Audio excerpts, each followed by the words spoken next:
اے لوگو جو ایمان لائے ہو، یہ بڑھتا اور چڑھتا سود کھانا چھوڑ دو اور اللہ سے ڈرو، امید ہے کہ فلاح پاؤ گے۔ اس آگ سے بچو جو کافروں کے لیے مہیا کی گئی ہے، اور اللہ اور رسول کا حکم مان لو، توقع ہے کہ تم پر رحم کیا جائے گا۔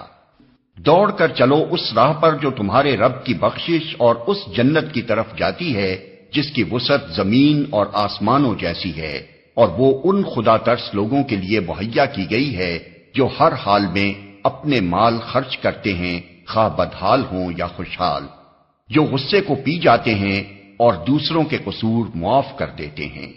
ایسے نیک لوگ اللہ کو بہت پسند ہیں۔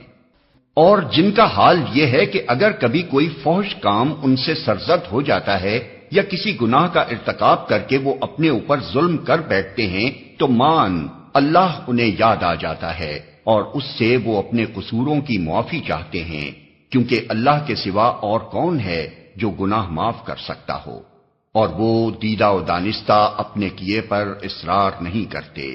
ایسے لوگوں کی جزا ان کے رب کے پاس یہ ہے کہ وہ ان کو معاف کر دے گا، اور ایسے باغوں میں انہیں داخل کرے گا جن کے نیچے نہریں بہتی ہوں گی، اور وہاں وہ ہمیشہ رہیں گے۔ کیسا اچھا بدلہ ہے نیک عمل کرنے والوں کے لیے۔ تم سے پہلے بہت سے دور گزر چکے ہیں، زمین میں چل پھر کر دیکھ لو کہ ان لوگوں کا کیا انجام ہوا جنہوں نے اللہ کے احکام و ہدایات کو جھٹلایا۔ یہ لوگوں کے لیے ایک صاف اور صریح تنبیہ ہے، اور جو اللہ سے ڈرتے ہوں ان کے لیے ہدایت اور نصیحت۔ دل شکستہ نہ ہو، غم نہ کرو، تم ہی غالب رہو گے اگر تم مومن ہو۔